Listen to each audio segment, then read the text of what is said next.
What's up guys? I hope you are doing well. I am Veer. Welcome to Study IQ. Code देखे कितनी प्यारी और कितनी शानदार है। ये आप में से ही एक स्टूडेंट ने मुझे फेसबुक पर पोस्ट की थी। तो देखिए कोड में क्या लिखा है, जिंदगी की परीक्षा में कोई नंबर नहीं मिलते हैं यारो, लोग आपको दिल से याद करने लगे तो समझ लेना आप पास हो गए। देखिए बहुत से आदमी ऐसे होते हैं जो हिस्ट्री बनाकर चले जाते हैं और मैक्सिमम आदमी ऐसे होते हैं जो हमेशा हिस्ट्री बस पढ़ते रहते हैं। हिस्ट्री बनाकर हमेशा वही आदमी जाते हैं जो अपने कंफर्ट जोन से बाहर निकल के आते हैं, जो सोसाइटी में अपने लिए नहीं जीते हैं, सोसाइटी में दूसरों के लिए भी जीते हैं, जो हमेशा अपने बारे में सोचेगा, अपने बारे में जिएगा, अपने फायदे के बारे में सोचेगा, वो अपने तक ही सीमित रहेगा और कब यहां से पृथ्वी से चला जाएगा किसी को पता भी नहीं चलेगा। हमेशा उन्हीं आदमियों को याद किया जाता है अगर आप हिस्ट्री उठाकर देखेंगे जो दूसरों के लिए जीते हैं। ऐसा नहीं बोल रहा हूं कि वे अपने लिए नहीं जीते हैं, अपने लिए भी जीते हैं, पर लेकिन जहां भी उनको मौका मिलता है, चांस मिलता है किसी की हेल्प करने का, वो कभी भी पीछे नहीं हटते हैं। तो हमेशा आपको भी अगर कहीं पे मौका मिले, चांस मिले किसी की हेल्प करने का, तो आप लोगों को भी पीछे नहीं हटना है। ओके, और ये नहीं है कि देखिए बहुत बड़ा आपको कोई कंट्रीब्यूशन करना है, ऐसा कुछ कि मतलब अपनी जो चीजें हैं उनको साइड में रख के दूसरों की हेल्प करना है। छोटी छोटी सी चीजें होती हैं यार, कर देनी चाहिए। जिस तरीके से मान लीजिए आप यहाँ से कुछ पढ़कर जाते हैं, आपको यहाँ पे कुछ ऐसी नॉलेज मिलती है जो कि दूसरों को आप बता सकते हैं, उसका फायदा हो सकता है, तो आप लोग वो दूसरों के साथ में शेयर कर सकते हैं।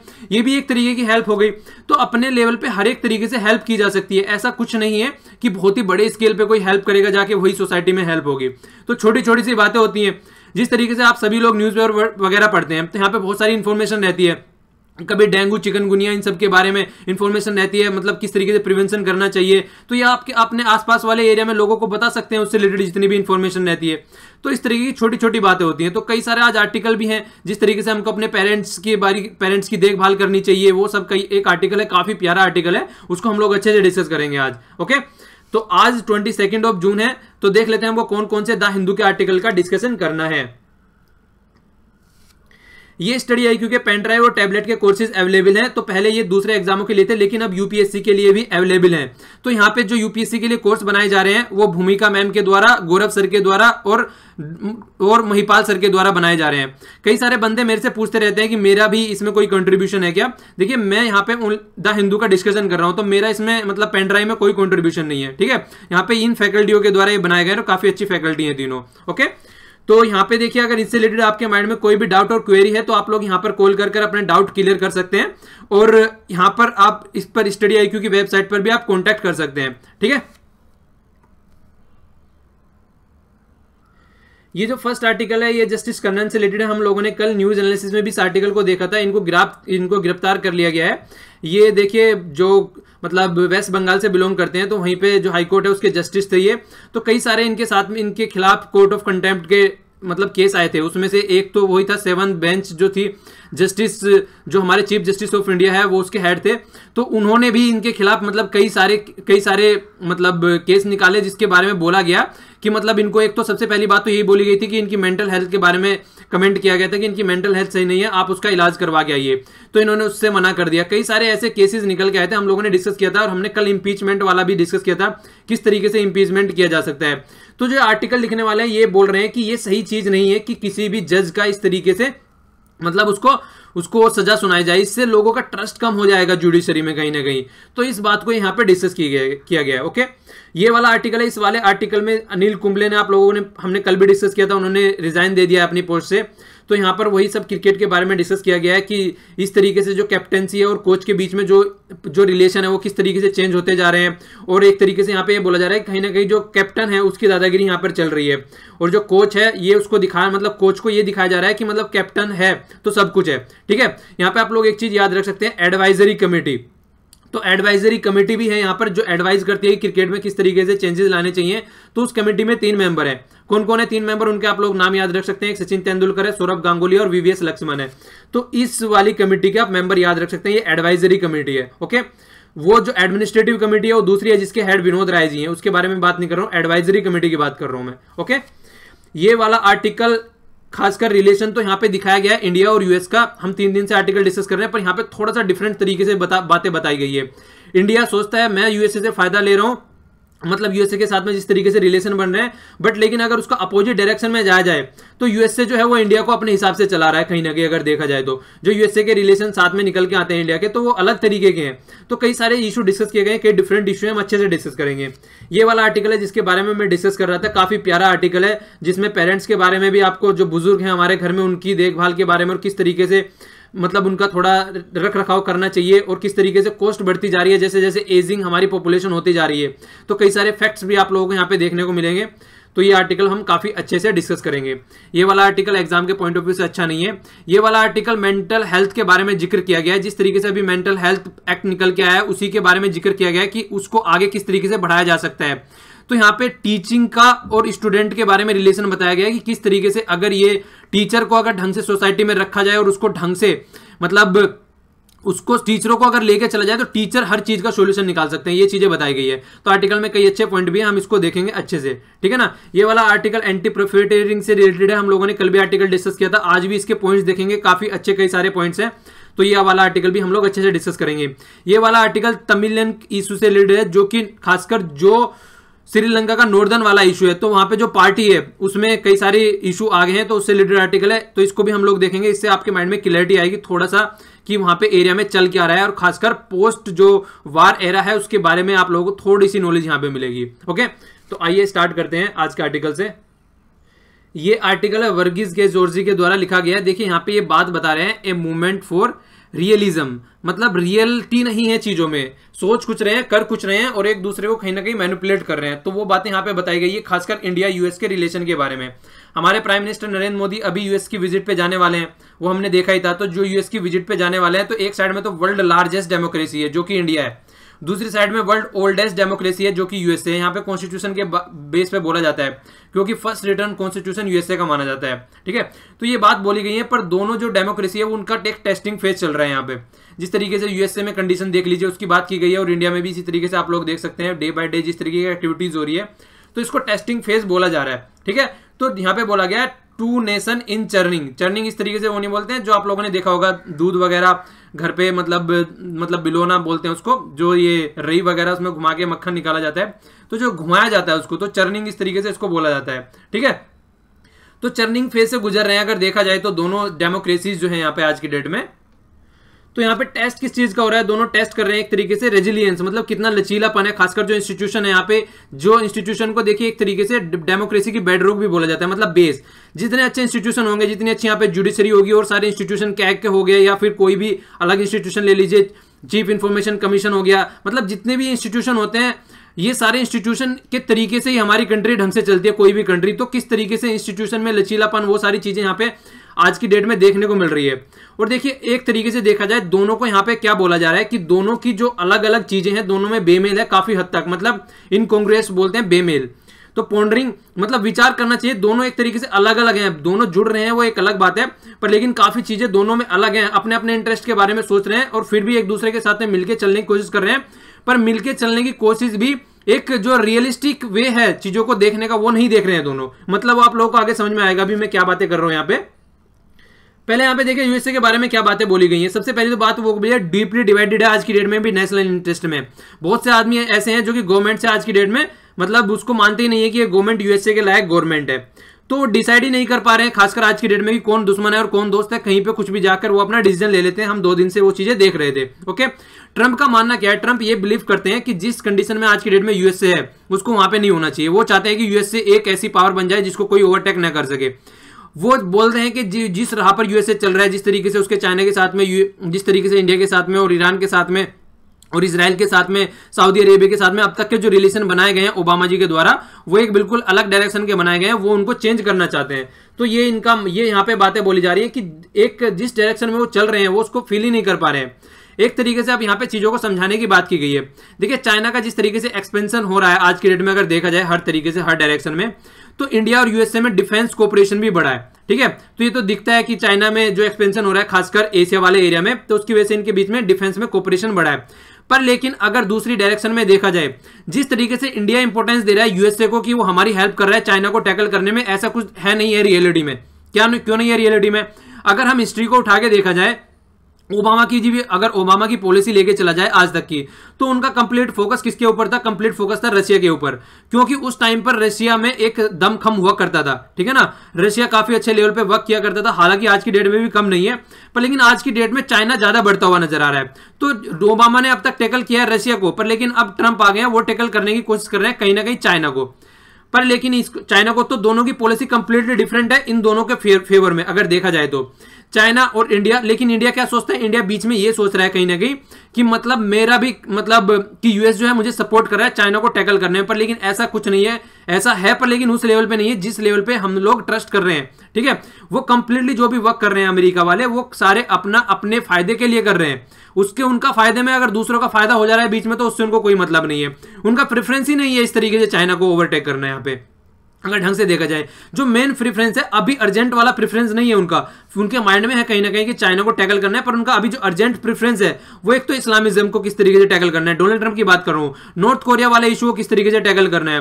पर लेकिन जो चाइना वाला इशू है, ईरान वाले इशू को किस तरीके से टैकल करना है, तो चाइना वाला इशू भी लिस्ट में है, पर लेकिन इतना प्रेफरेंस का नहीं है, ठीक है। चाइना को अगर देखा जाए उनके लिए मिलिट्री थ्रेट नहीं है, मिलिट्री थ्रेट उनके लिए रशिया है। रशिया उनके लिए मिलिट्री थ्रेट है, जो कि सबसे ज्यादा जो यूएसए के बाद में अगर देखा जाए जो वेपन सप्लाई करती है वर्ल्ड में, तो वो रशिया करती है। पर लेकिन इकोनॉमिक थ्रेट उसको मान सकते हैं चाइना को, पर लेकिन वो अभी उतने लेवल पे नहीं है जितने लेवल पे मतलब उसको मानना चाहिए। अभी अर्जेंटली उसको नहीं बोल सकते हैं, ठीक है। तो चाइना उनके लिए एक इंपॉर्टेंट है, पर लेकिन उनके लिए अर्जेंट नहीं है अभी। तो उसके ऊपर फोकस उनका चल रहा है कि उसको टैकल करना है, पर ऐसा नहीं है उनको अभी टैकल करके चलना है। और जबकि इंडिया के लिए सारी चीजें बहुत अर्जेंट है। अगर देखा जाए जिस तरीके से चाइना हर एक एरिया में, किसी भी एरिया में ले लीजिए, अगर इंडिया के स्पेयर में ले लीजिए, नेपाल में उनका इंटरवेंशन देख लीजिए, उनका बांग्लादेश में देख लीजिए, उनका इस वाले एरिया में देख लीजिए, श्रीलंका वाले एरिया में, पाकिस्तान में तो कंप्लीटली घुस ही चुके हैं। और ऊपर से इस वाले एरिया में अपने चाबार पोर्ट वगैरह, जैसे हम यहाँ पे चाबार पोर्ट डेवलप कर रहे हैं, वो अपना ग्वादर पोर्ट डेवलप कर रहे हैं। तो खासकर इंडियन ओशन में भी कंप्लीटली घुसने की कोशिश कर रहे हैं। कोशिश क्या कर रहे हैं? घुस चुके हैं। तो इसलिए इंडिया के लिए वो अर्जेंट इशू है, पर यूएसए के लिए अर्जेंट इशू नहीं है। तो इंडिया को अपने तरीके से सोचना चाहिए, ना कि यूएसए के तरीके से सोचना चाहिए, ओके। तो दोनों की जो रिक्वायरमेंट है, दोनों की कंडीशन है, दोनों की डेमोग्राफी है, वो कंप्लीटली डिफरेंट है, पर लेकिन मिलके चलने की कोशिश, एक तरीके के साथ चलने की कोशिश कर रहे हैं कि हम उस चीज को टैकल करेंगे। तो ऐसा नहीं होना चाहिए। इंडिया को एक तरीके से अलग तरीके से देखा जा रहा है चाइना को, पर लेकिन यूएसए तो उसको कहीं ना कहीं तो पार्टनर के रूप में भी देखने लगता है, जहां पे बात आती है कि नॉर्थ कोरिया वाले इशू को और क्लाइमेट चेंज वाले इशू को बात चलते हैं। देखिए जब तक ओबामा थे वो चाइना के साथ में दो चीजों पे बहुत अच्छे से वर्क करते थे। एक तो हो गया क्लाइमेट चेंज वाला इशू, जिसमें से डोनाल्ड ट्रंप बाहर निकल गए हैं, तो ये तो हट गया। पर लेकिन नॉर्थ कोरिया वाले इशू पे तो आज की डेट में भी दोनों बहुत ही पक्के दोस्त हैं। क्यों? क्योंकि देखिए नॉर्थ कोरिया वाला जो इशू है, अगर देखा जाए यहाँ पे जो नॉर्थ कोरिया हो गया, ये ऊपर वाला पोर्शन नॉर्थ कोरिया हो गया, तो नॉर्थ कोरिया अगर ढंग से किसी से कनेक्ट है आज की डेट में, तो वो ओनली चाइना है। चाइना से मैक्सिमम इसका ट्रेड है, इसके साथ इसके बाद में और किसी कंट्री से इस लेवल का इसका ट्रेड नहीं है, किसी कंट्री के इतने लेवल पे सुनता नहीं है। तो चाइना के साथ में मैक्सिमम इसके कॉन्टैक्ट है। तो अगर यूएसए चाहता है कि चाइना नॉर्थ कोरिया को टैकल करे, जिस तरीके से north Korea day by day threat देता रहता है कि मैं बम फेंक दूंगा तेरे ऊपर, तो उस तरीके से अगर उसको कंट्रोल करना चाहता है, उसको टैकल करना चाहता है, तो उसको चाइना के साथ में मिलकर वर्क करना ही करना पड़ेगा। तो इसीलिए इस पॉलिसी में वो चाइना के साथ में मिलकर काम करेगा, और दूसरी पॉलिसी में वो चाइना को अपोज करने की बात काम कर रहा है, जिस तरीके से एक्सपेंशन के रूप में देखा जाए। तो यूएसए अपने लिए काम कर रहा है, इंडिया को अपने हिसाब से काम करना चाहिए। तो ये सजेशन यहाँ पे दिए जा रहे हैं। और दूसरा अगर देखा जाए, रेनिंग बोला है, इसको लगाम लगाना बोलते हैं। पाकिस्तान पे लगाम लगाने की बात आती है, तो पाकिस्तान को भी यूएसए जो लेके चलता है, अब तक तो वो स्ट्रेटजी के इस तरीके का पार्टनर लेके चलता था कि जब भी इशू कोई आता है पाकिस्तान में, तो हमेशा देखिए यूएसए को भी पता है बहुत अच्छे से कि इस जो खासकर अफगानिस्तान वाला एरिया है, अगर उसको लेके चला जाए, तो वहां पे मैक्सिमम जो टेररिस्ट एक्टिविटी है वो कौन फैलाता है? पाकिस्तान फैलाता है। मैं नहीं बोल रहा हूं, ये आर्टिकल में बोला गया है, ठीक है। तो पाकिस्तान वहां पे फैला रहा है, सारे इस तरीके से एक्टिविटी कर रहा है। तो ये जो बातें हो रही हैं वहां पे, तो यूएसए भी अच्छे से जानता है। पर लेकिन यूएसए जो करता है वो अपने हिसाब से काम करता है, वो इंडिया के हिसाब से काम नहीं करता है। इंडिया चिल्लाता रहता है कि पाकिस्तान हमारे यहाँ पे टेररिस्ट एक्टिविटी कर रहा है, कुछ देखो इसके बारे में सोचो, पर लेकिन वो अपने हिसाब से काम कर रहा है। वो पाकिस्तान पर एक ज्यादा टाइम तक दबाव नहीं डाल सकता है। क्यों? क्योंकि ज्यादा टाइम तक दबाव डाले तो पाकिस्तान कंप्लीटली चाइना के साथ में मिल जाएगा और यूएसए को सुनना ही बंद कर देगा, इग्नोर कर देगा बिल्कुल। तो ये भी वो जानते हैं कि देखिए अगर उनको बेस बनाना है, उनको यहाँ पे रहना है, तो पाकिस्तान उनके लिए बहुत ही ज्यादा इंपॉर्टेंट है। इसीलिए आप लोगों ने देखा होगा हमेशा कुछ भी इस तरीके की उनके खिलाफ इस तरीके की कोई कंडीशन निकल के नहीं आते जिसमें उन्होंने पाकिस्तान को साइड में रख दिया हो और पाकिस्तान को पैसे ना दिए गए हो। एक साइड में तो पाकिस्तान को बोलता है टेररिस्ट एक्टिविटी को कम करो, दूसरी साइड में उनको पैसे प्रोवाइड कराते रहते हैं और वो पैसे ही वो मिलिट्री और टेररिस्ट एक्टिविटी में वो यूज कर मिलिटेंट और टेररिस्ट एक्टिविटी में वो यूज करते रहते हैं। तो ये बातें यहाँ पे बहुत ही क्लियर है। पर लेकिन ये इंडिया को समझना पड़ेगा कि ये यूएसए का स्टैंड है, वो अपने हिसाब से काम कर रहा है, किस तरीके से उसको अपनी मतलब पोजीशन बनाए रखनी है एशिया में।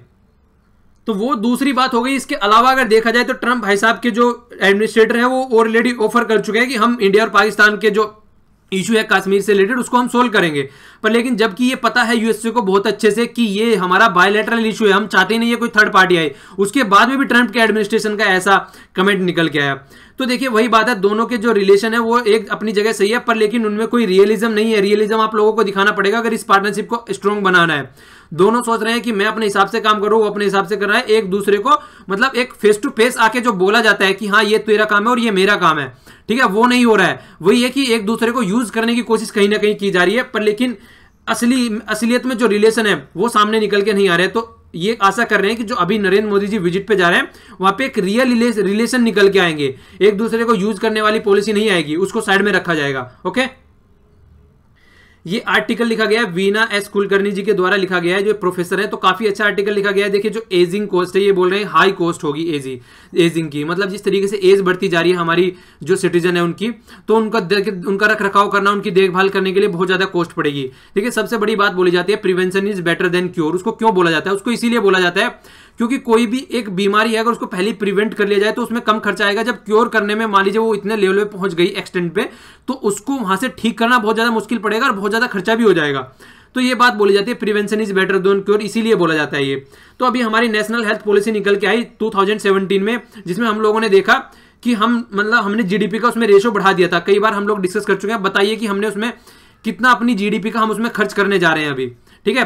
तो इसका नीचे कमेंट बॉक्स में आप लोग आंसर दीजिए, काफी इंपॉर्टेंट फैक्चुअल इंफॉर्मेशन है ये। तो देखिए उसमें ये बोला गया जो उसमें मतलब जो खासकर एज पॉपुलेशन के लिए, जो एज बढ़ रही है हमारी, उनके लिए जो पोर्शन रखा गया है वो बहुत ही कम रखा गया है। एज पॉपुलेशन किसको बोला जाता है? जिनकी जो एज होती है वो 60 और उससे ज्यादा ऊपर की हो जाती है, तो उनको एज ग्रुप में ओल्ड एज आदमी उनको बोलने लगते हैं, इंसान सिटीजन उनको बोलेंगे हम लोग, ठीक है ना। तो यहाँ पे कई सारी बीमारी लगने लगती है। स्पेशली जो फोकस रहता है वो किस पे रहता है? नॉन कम्युनिकेबल डिजीज, मतलब जिस तरीके से नजला जुकाम ये चीजें होती हैं, ये कम्युनिकेबल डिजीज होती हैं, आराम से लग जाती हैं, ठीक है ना। तो उन डिजीज पे यहाँ पे फोकस, दूसरी डिजीज पे फोकस किया गया जो कि नॉन कम्युनिकेबल डिजीज है। ओके, तो जो नॉन कम्युनिकेबल डिजीज होती हैं उस तरीके से मतलब उसमें आप किसको काउंट करेंगे? जैसे कि मान लीजिए बहुत सारी डिजीज आप लोग ले सकते हैं, डायबिटीज ले लीजिए, हार्ट के डिजीज ले लीजिए, और भी कई सारी डिजीज ले लीजिए, किडनी से रिलेटेड ले लीजिए। कोई भी इस तरीके की जो डिजीज रहती है जो कि कम्युनिकेबल नहीं होती है, एक दूसरे को छूने से, टच करने से, इस तरीके से चीजें नहीं पहुंचती हैं, उनको नॉन कम्युनिकेबल डिजीज बोला जाता है। ओके, तो नॉन कम्युनिकेबल डिजीज जितनी भी होती हैं और खासकर जो डिसेबिलिटीज होती हैं एज के साथ साथ में बढ़ जाती है, मतलब खुद से खाना नहीं खा पाते हैं, खुद से चल नहीं पाते हैं, इसके अलावा और भी कई सारी हैं, वो हम आगे देखेंगे अभी। तो वो भी सारी डिजीज होती हैं कई सारी, तो उनका खर्चा बहुत ज्यादा बढ़ जाता है और उस पर कोई फोकस ही नहीं दिया गया है जो नेशनल हेल्थ पॉलिसी है। और जिस तरीके से हमारी पॉपुलेशन आज की डेट में है, तो ये एस्टिमेशन भी लगाया जा चुका है कई बार। एस्टिमेशन क्या लगाया है? देखिए यहाँ पे बोला गया है लाइफ एक्सपेक्टेंसी जो है हमारी वैसे तो बढ़ चुकी है, पहले 37 ईयर थी जो 1950 में थी, पर आज 65 साल लगभग हो चुकी है कि 65 साल तक हमारे यहाँ पे आदमी जीते हैं।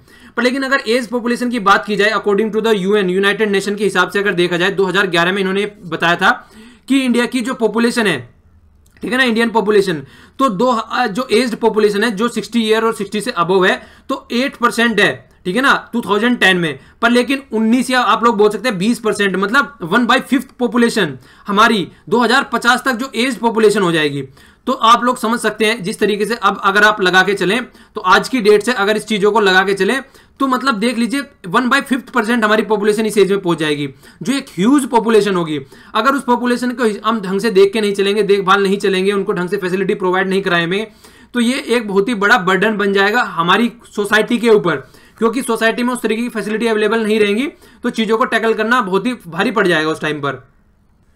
अब भारी कैसे पड़ेगा वो बताया जा रहा है यहाँ पे। देखिए वर्ल्ड इकोनॉमिक फोरम 2014 में उन्होंने बताया कि जो जितनी भी नॉन कम्युनिकेबल डिजीज होती है उनकी जो कॉस्ट आने वाली है वो लगभग कितनी है, वो 4.3 ट्रिलियन आने वाली है, ठीक है, आने वाले टाइम में। तो ये देखिए ये 2000 मतलब ये बात की जा रही है कि एक्सपेंडिचर इतने की बात की जा रही है। अगर इसको ढंग से देखें इस फिगर को आप लोग यहाँ पे, तो ये लगभग डबल है हमारी जीडीपी का, ठीक है।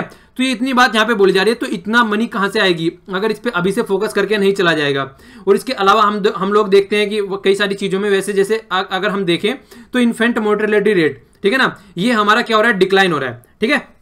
इसके अलावा जो है हमारा अगर सर्वाइवल देखिए ओल्ड एज रहते हैं उसमें भी इंप्रूवमेंट हुआ है। वो सारी चीजें अपनी जगह सही है, पर लेकिन अगर हाई ब्लड प्रेशर की बात करें, हार्ट डिसीज की बात करें, डायबिटीज की बात करें और अदर जो ये सारी नॉन कम्युनिकेबल डिजीज हैं, अदर डिजीज की बात करें, वो रैपिडली बढ़ रही हैं, ठीक है, ये कुछ चीजें हैं जो इंप्रूव हुई हैं, ये नहीं है सब जगह नेगेटिव है, पर लेकिन जिन पे फोकस देना चाहिए वो ज्यादा बढ़ रही हैं, जिनका बहुत ज्यादा कॉस्ट आने वाला है आने वाले टाइम में हमारे लिए। ओके, तो इसके लिए देखिए क्या कई सारी बातें और बोली जा रही हैं यहाँ पर।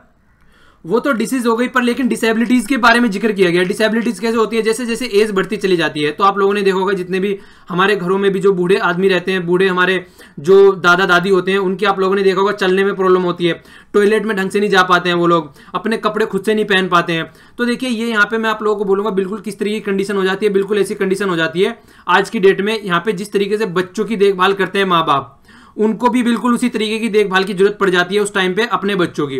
मतलब यहाँ पर बच्चे हम होते हैं और माँ बाप हमारी देखभाल करते हैं, पर लेकिन यहाँ पर बच्चे जो होते हैं वो माँ बाप बन जाते हैं और हम बड़े हो जाते हैं। मतलब एक तरीके से एज में बड़े नहीं होते हैं, उम्र में हम बड़े नहीं होते, पर लेकिन वे अपनी कंडीशन में नहीं रहते हैं कि वो खुद से अपने काम कर सके।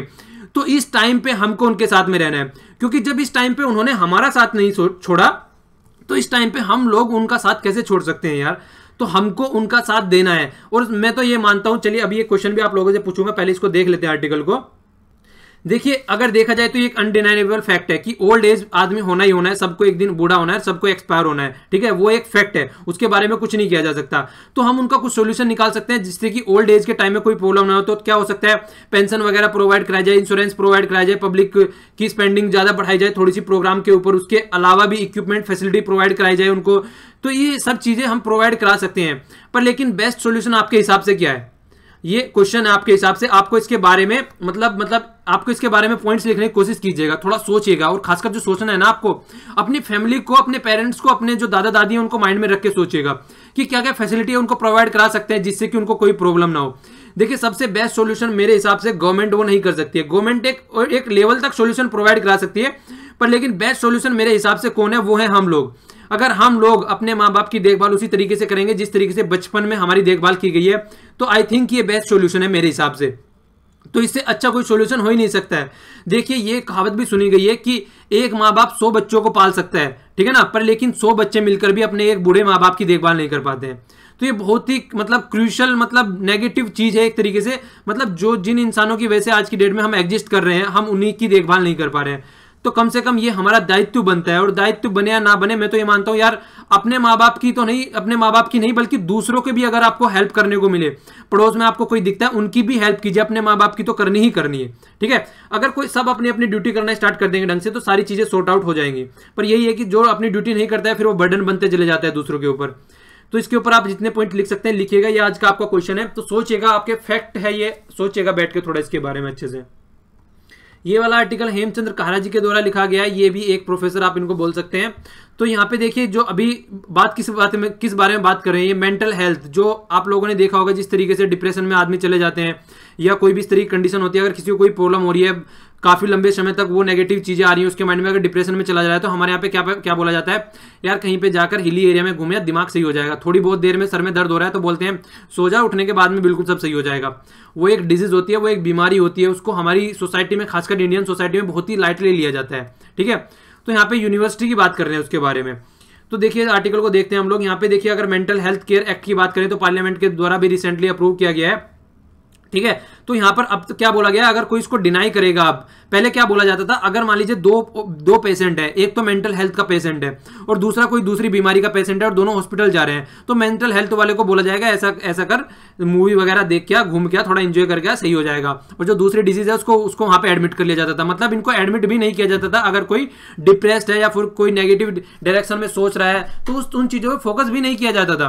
तो ये बात बोली जा रही है, अगर इस तरीके से किसी को डिनाई किया जाएगा तो वो एक इलीगल होगा, ठीक है ना, तो वो इलीगल ट्रीटमेंट माना जाएगा और उनके खिलाफ एक्शन लिया जाएगा। ओके, तो यहाँ पे देखिए इसमें कई सारी चीजें लाई गई है। एक तो मेंटल हेल्थ को प्रॉपर वे में डिफाइन किया गया है और किस तरीके से एसएससीज होनी चाहिए चीजों की वो बताई गई है। एडवांस डायरेक्टिव भी लिए गए हैं इसको कंट्रोल करने के लिए। स्टेट और सेंट्रल दोनों लेवल पे अथॉरिटी बनाई गई है मेंटल हेल्थ को टैकल करने के लिए, ठीक है ना। इस सारी चीजें देखिए, अब तक क्या होता था, कोई भी बीमारी अगर होती है तो प्रॉपर वे में वहां पे डॉक्टर नहीं मिलते थे। तो जहां पे पूरा आर्टिकल लिखा गया है वो इसी चीजों फोकस करके चला गया कि किस तरीके से यूनिवर्सिटी में टीचर्स वगैरह रखे जाएं और उनको स्टूडेंट निकल के आए नए नए, इस एरिया में भी एक अच्छी स्पेशलाइज्ड फोर्स निकल के आए। तो जिस तरीके से साइकेट्रिस्ट वगैरह होते हैं वो सारे भी हॉस्पिटल में एक अच्छे लेवल पे अवेलेबल हों, और इनके अलावा भी मेंटल रिव्यू कमीशन बोर्ड का भी वो किया जाए। अगर कोई इससे रिलेटेड इशू निकल के आ रहा है जिसका सेटल नहीं हो पा रहा है सिचुएशन को, उसको देखने के लिए यहाँ पे बोर्ड भी रहे और कमीशन भी रहे। तो ये भी बात मतलब बिल में, एक्ट में की गई है, ठीक है। तो ये सारी चीजें वहां पे देखने को मिली है। पर लेकिन आगे देखिए, अगर ढंग से देखा जाए तो कौन ढंग से इस पे के ऊपर वर्क कर सकता है, कहां पे ढंग से चीजें निकल के आ सकती है। तो सबसे बड़ी बात है कि एक अच्छे लेवल पे अगर वर्क किया जा सकता है तो वो किया जा सकता है क्लासरूम में। तो क्लासरूम एक फाउंडेशन हो सकता है जहां पे ढंग से चीजों को समझाया जाए, बताया जाए, वहां से स्टूडेंट निकल के आए। जिस तरीके से इंजीनियरिंग में बच्चे निकल के आते हैं, अलग अलग फील्ड में जाते हैं, साइंटिस्ट बनना सोचते हैं, इसी तरीके से यहां पर भी इस वाले फील्ड में भी निकल के आए। तो वो कौन प्रोवाइड करा सकता है? वो एक क्लासरूम प्रोवाइड करा सकता है, एक यूनिवर्सिटी प्रोवाइड करा जा सकती है, जहां से अच्छे अच्छे डॉक्टरेट निकल के आए, स्पेशलिस्ट रहे वो ट्रेनिंग के अपने अपने फील्ड के अच्छे से, ठीक है ना। तो ये फुल फ्लेज जो रिसर्च सेंटर बन सकता है, यहाँ पे रिसर्च की जा सकती है इस फील्ड में प्रॉपर वे में, और वहां से टीचर निकल के वहां से अच्छे अच्छे स्टूडेंट निकल के आ सकते हैं। तो सबसे बड़ी बात कि सबसे बड़ा रोल किसमें रहेगा इसका? वो रहेगा सबसे बड़ा रोल स्टूडेंट तो तब निकल के आएंगे ना जब टीचर अच्छा रहेगा। तो यहाँ पे आप लोगों ने कहावत भी सुनी है, ये कहावत भी बोली जाती है हिंदी में कि गुरु ब्रह्मा है, गुरु ही विष्णु है और गुरु ही देव और महेश्वर है। तो देखिए, गुरु को बहुत ऊंचा स्थान दिया गया है, भगवान से भी ऊपर रखा गया गुरु को। तो उसका रीजन यही है क्योंकि गुरु जो है हमको मतलब सबसे ऊपर अगर रखा जाता है, यहाँ पे भी देखिए पेरेंट्स सबसे ऊपर आ जाते हैं, ठीक है। दूसरे नंबर पे गुरु, और जो गॉड है हमारा तीसरे नंबर पे आते हैं भगवान हमारा। पेरेंट्स क्यों आते हैं सबसे ऊपर? क्योंकि पेरेंट्स जो है वही हमारे सबसे पहले टीचर होते हैं। तो यहाँ पे पेरेंट्स तो यहाँ पे गुरु से भी ऊपर आ गए, और वही हमको गुरु तक पहुंचाते हैं। तो गुरु तक जब हम पहुंचते हैं तो वही हमें फिर गॉड तक पहुंचाते हैं, मतलब हमारा इनलाइटन करते हैं, हमको एक एनालिटिकल थिंकिंग देते हैं, सोचने की पावर देते हैं, ठीक है। तो इस तरीके से जो गुरु का यहाँ पे रोल बोला गया वो काफी महत्वपूर्ण रोल बोला गया है, ठीक है। तो गुरु को इसीलिए बहुत ही ज्यादा, अगर गुरु है तो वही एक सोसाइटी को अच्छे लेवल पे पहुंचा सकता है। तो गुरु का रोल बहुत ही ज्यादा इंपॉर्टेंट इसलिए बोला गया है यहाँ पे। और गुरु ही एक ऐसा पिलर बोल सकते हैं जिसका स्टूडेंट के साथ में अगर रिलेशन अच्छा रहेगा तो सारी चीजें एक अच्छे लेवल पे होकर चलेगी, एक बॉन्डिंग अच्छी रहेगी। कुछ ऐसे कंटेंट भी होते हैं सोसाइटी में जो अगेंस्ट रहते हैं इन सब चीजों के, तो उन सबको साइड में रखना है। पर लेकिन गुरु ही एक हार्मनी बना के रख सकता है सोसाइटी में, चाहे किसी भी फील्ड में ले लीजिए आप लोग आज की डेट में। तो देखिए, इस डिसीज को भी एक अच्छे लेवल पे रिसर्च की जाए, इसके ऊपर भी वर्क किया जाए, यूनिवर्सिटी में इसके ऊपर क्लासेस चले और वहां से अच्छे अच्छे टीचर निकल के आए, तब जाके। क्योंकि आज की डेट में जिस तरीके से डिप्रेस्ड हमारा शेड्यूल चल रहा है, सबसे ज्यादा डिप्रेशन के शिकार होते हैं इंडियन, क्योंकि वो सबसे ज्यादा वर्क करते हैं अगर देखा जाए तो। और सबसे ज्यादा वर्क करने वाले सबसे ज्यादा डिप्रेशन का शिकार होने के बावजूद भी हमारे यहाँ पे इसको डिजीज नहीं माना जाता है। तो ये बहुत ही सोचने वाली बात है। तो इसके ऊपर देखिए आगे वर्क करना है। इसी में पूरे आर्टिकल में यही चीजें यहाँ पे डिस्कस की गई है कि इनको टैकल करके चलना है। एवरीडे में जिस तरीके से प्रॉब्लम आनी है, उनको सब चीजों को टैकल करके चलना है। वो तभी होगा जब यहाँ पे फैसिलिटी और रिसोर्सेज और अच्छे मतलब साइकेट्रिस्ट और इससे रिलेटेड जो भी मेंबर है वो सोसाइटी में अवेलेबल रहेंगे, जिस तरीके से हमारी ह्यूज पॉपुलेशन है। ओके, जीएसटी बिल हमारा आने वाला है 1 जुलाई से। वो जीएसटी पास हो चुका है, बिल बोल रहा हूं, तो पास हो चुका है कंप्लीट। उसके बारे में तो इंप्लीमेंट होने वाला है 1 जुलाई से। तो जो इंप्लीमेंट होने वाला है तो वहां पे बात की गई है एंटी प्रॉफिटेरिंग। एंटी प्रॉफिटेरिंग मैंने आप लोगों को कल भी बताई थी। मतलब अगर मान लीजिए चीनी लेने जा रहे हैं, चीनी का जो प्राइस है, ठीक है, चीनी का प्राइस जो आज की डेट में है मान लीजिए 40 रुपए चल रहा है, और उसको घटा दिया गया, ऊपर से घटा के उसको 30 कर दिया गया, पर लेकिन कस्टमर जो है, ग्राहक जो है, उन तक वो प्रॉफिट नहीं पहुंचाया जा रहा है।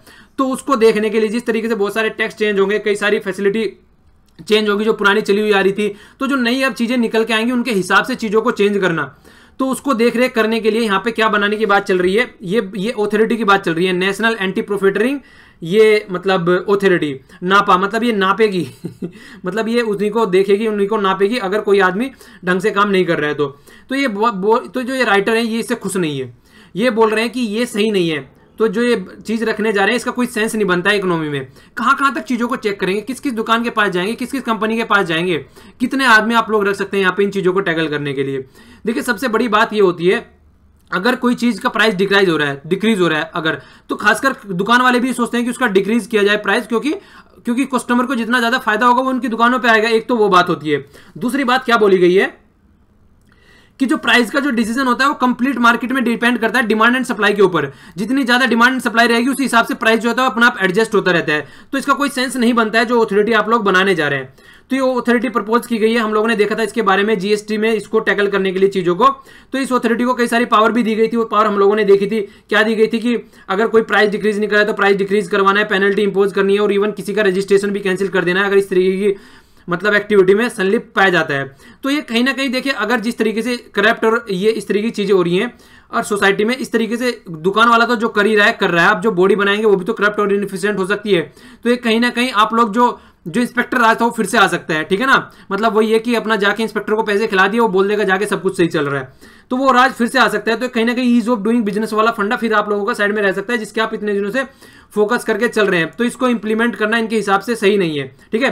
तो ये ब्यूरोक्रेटिक फिर से कहीं ना कहीं चीजें इंप्लीमेंट हो जाएगी और ज्यादा बर्डन इसका बढ़ जाएगा, ईज ऑफ डूइंग बिजनेस जो हम चीज और लोगों ने अभी चीज देखी है।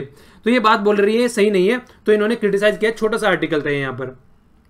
नेक्स्ट जो आर्टिकल है, टिफ बोला गया मन मुटाव, मतलब श्रीलंका में जो श्रीलंका की पॉलिटिकल पार्टी है, खासकर जो नॉर्दर्न एरिया वाली पॉलिटिकल पार्टी है, उसके बारे में जिक्र किया गया है। ये देखिए नॉर्दर्न वाले एरिया में बात किया गया, खासकर इस वाले एरिया में, जाफना वाला एरिया भी यहीं पे आता है। अगर मैं आपको इसको कंप्लीट मैप में दिखाऊं तो यहाँ पर देख लीजिए, ये हो गया इंडिया और ये हो गया श्रीलंका। तो जो अंग्रेज थे वो यहाँ से हमारे बहुत सारे श्रीलंका के भाइयों को, बहनों को यहाँ से ले जाके यहाँ पे ले गए टी की, अपना मतलब टी और चाय की खेती कराने के लिए वहाँ पे। तो यहाँ पे इनको ले गया पर लेकिन जैसे ही देश आज़ाद हुआ तो फिर इनको इल ट्रीटमेंट देना स्टार्ट कर दिया श्रीलंका ने। तो उसी के बारे में जिक्र किया जा रहा है। तो वहाँ पे जो पॉलिटिकल पार्टी है जो इन सब चीज़ों को टैकल करने के लिए बनाई गई थी, उस पॉलिटिकल पार्टी का नाम भी देखिए तमिल ही है यहाँ पे। तमिल नेशनल जो यहाँ पे पॉलिटिकल पार्टी है, तमिल नेशनल अलायंस इसका नाम भी रखा गया, क्योंकि सारे तमिलियन थे जो वहाँ पे ले जाए गए थे उस टाइम पे, तो वहाँ पे रह रहे थे वो। तो आज की डेट में ट्रबुलेंस आ गया है, अशांति आ गया है नॉर्दर्न प्रोविंस काउंसिल में। हुआ क्या है यहाँ पे, अगर देखा जाए तो 21 में से 38 मेंबर है, तो 38 में से जो मेजोरिटी है यहाँ पे 21 मेंबर को लेके, तो 21 मेंबर के होते हैं मेजोरिटी में। और जो यहाँ पे जो चीफ मिनिस्टर है वो है सीवी विघ्नेश्वरम, ठीक है ना, ये चीफ मिनिस्टर है यहाँ पे तमिल, ये ऊपर वाले एरिया में। ओके, तो यहाँ पे क्या हो रहा है, इसके बीच में अभी ये दिख रहा है कि ये टूटने वाला है, मतलब टूटने की कगार पे आ गई थी चीजें, हालांकि फिर चीजें थोड़ी सेटल डाउन होती हुई दिखने लगी। तो हुआ क्या था, कई सारी बातें यहाँ पे हुई थी। देखिए एक आप लोगों को मतलब सबसे बड़ी बात ये भी बता दूं कि जो अपोजिशन है जो वहाँ पे श्रीलंका में मेन अपोजिशन पार्टी भी यही है। तो ये जो वहाँ पे जो श्रीलंका वाली पार्टी यही मेन अपोजिशन पार्टी भी है वहाँ पे। तो अगर इसमें टूट फूट हो गया तो कहीं ना कहीं बहुत ज्यादा फायदा होगा, खासकर दूसरे वाले एरिया को, और जो इनके वाले एरिया में, नॉर्दर्न वाले एरिया में। तो फिर जो ये चाहते हैं यहाँ पे जो सोल्यूशन निकल के आए वो भी नहीं होगा, क्योंकि इनके बीच में ही फूट पड़ जाएगी, तो कौन इनकी सुनेगा फिर। बिल्कुल ऐसा ही इशू हो जाएगा जिस तरीके से नेपाल में चीजें चल रही है, ठीक है। तो ये बातें इनको समझनी चाहिए। तो हुआ क्या था, अभी कुछ दिनों पहले प्रोटेस्ट क्यों चल रहा है, वो इसलिए चल रहा है क्योंकि चीफ मिनिस्टर जो थे उन्होंने एक्शन लिया, किसके खिलाफ, कुछ चीजें करप्शन की पाई गई और मेल एडमिनिस्ट्रेशन की पाई गई। तो इन्होंने क्या किया, इनके जो 4 मिनिस्टर थे, खुद ही के जो इनकी काउंसिल के 4 मिनिस्टर थे, उनमें से 2 गिल्टी पाए गए, ठीक है, और 2 के खिलाफ उन्हीं के खिलाफ इन्होंने इंक्वायरी रख दी, उसमें 2 गिल्टी पाए गए और 2 के पास में इनसफिशिएंट वो पाए गए उनके, मतलब उनके खिलाफ, पर 2 तो गिल्टी पाए गए कंप्लीट। जो 2 गिल्टी पाए गए उन्होंने इनको बोल दिया कि आप रिजाइन कर दो, और जो 2 गिल्टी नहीं पाए गए थे उनको भी इन्होंने बोला कि आप छुट्टी पर चले जाओ, ठीक है, बाद में आना तब आपसे मिलते हैं। उनके खिलाफ फिर से अनदर इंक्वायरी करने की बात बोल दी।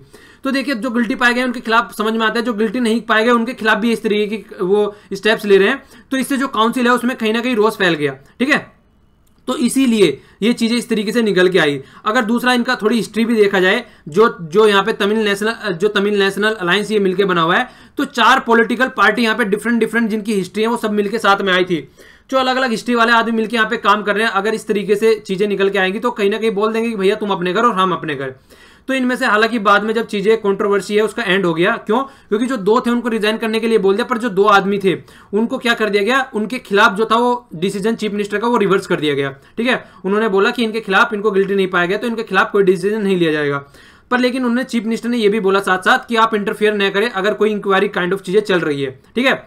तो चैलेंज इनके सामने कई सारे हैं। देखिए अगर ये आपस में लड़ते रहेंगे तो जो चैलेंज है वो कैसे सॉर्ट आउट कर पाएंगे। एक तो यहाँ पे इनको राइट मिलने वाले हैं, उनके ऊपर ढंग से काम नहीं हो रहा है, ऊपर से जो पोस्ट वार जो यहाँ पे सिचुएशन बनी थी, जिसको लिट्टे की सिचुएशन भी आप लोगों ने देखा होगा, जो वार उस टाइम पे चली थी, तो जो एलटीटी वाली जो सिचुएशन उस टाइम पे चल रही थी उसका भी आज तक सोल्यूशन नहीं निकल पा रहा है। जिस तरीके से ह्यूमैनिटेरियन क्राइसिस बने हुए थे यहाँ पे, वो सारे इशू भी सॉर्ट आउट नहीं हो पा रहे हैं। तो अगर ये खुद ही मिलकर साथ में नहीं रहेंगे तो दूसरा इनकी क्यों सुनेगा।